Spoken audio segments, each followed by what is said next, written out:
how I overcame my fear of whores, royalty, gays, teachers, hippies, psychiatrists, athletes, transvestites, clergymen, police, children, bullies, politicians, nuns, grandparents, doctors, celebrities, gurus, judges, artists, critics, mothers, fathers, publishers, and myself.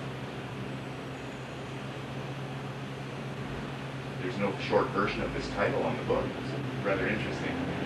Justin, good morning. Good morning. How are you doing? I'm here. I've noticed you gave me a button that says exactly how you're doing. I'm a person first. And you have an objective, a life purpose to let people know that label liberation is an important concept. Could you enlighten us how you came about that? Well, I had the good fortune of having parents who labeled me retarded. And my mother used to say, if you read, something will happen to your brain and you'll die. She also used to say, just looking at you makes me want to puke, and she'd run to the bathroom and vomit. So throughout my childhood, I got all the projections of everything they suppressed. And the labels stuck on me, stuck with me for many years. When I was 28, I was accepted as a freshman at UCLA, never having passed out of grade 1 public school. So, and in order to get me to read and count, because I still had this induction in my head, if you read, something will happen to your brain and you'll die, they enrolled me at the Fresnel Clinic School at UCLA for children with learning disorders. I looked about 16 or 28. The kids were 11 to 16 years of age. So there was a realization at that time, as I peeled away the retard label, among other negative labels that I ate, that all labels were traps. And I saw through the prison of projections that people are usually hypnotized by. And I just began to wonder who is not hypnotized, who is not in a trance, who is not a prisoner of words. And so what I would do is take the alphabet in the palm of my hand and I'd go blow all the letters away and ask people about the labels that were imposed on them. And label liberation was born. In French, it's libération de préjugés, the liberation of prejudgments. That's the French title on your translated book? Yeah. Well, of label liberation, the website is labelliberation.com. LABELLIBERATION.com. So we do need letters of the alphabet. We need words. It's a matter of moving to a place where we're not imprisoned by words. So you acknowledge, of course, that we all have to have labels because we use the letters of the alphabet to create a definition of who I am. And is it what you're saying is that I define who I am, and that what you think of me is really none of my business? What labels tend to do is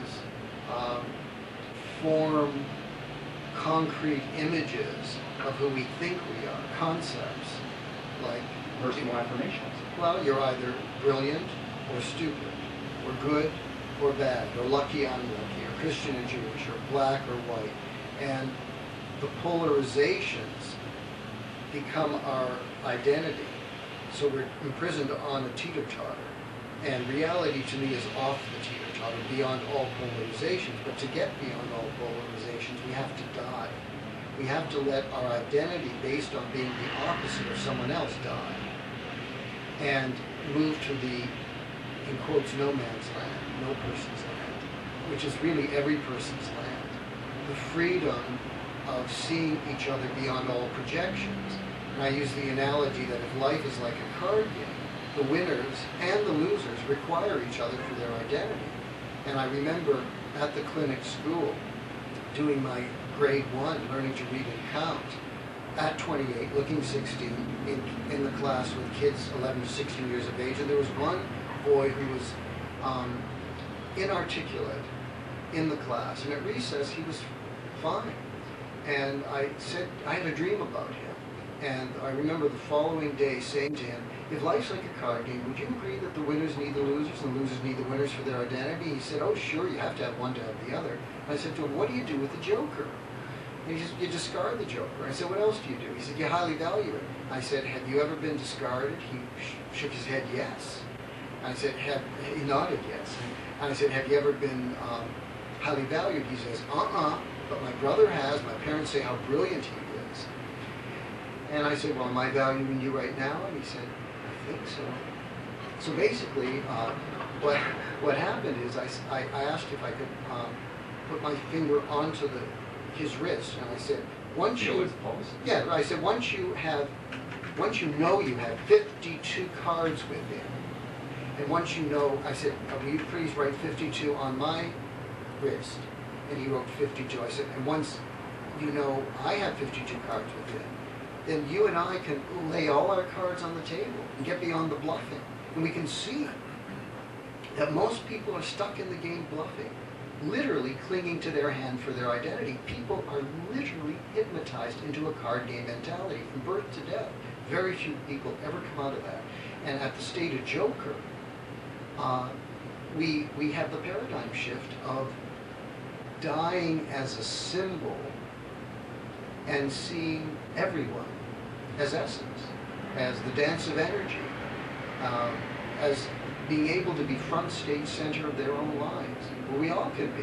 So your success does not mean my loss, where we all welcome each other to be front stage center of our own lives and welcome each other to have 52 cards with him.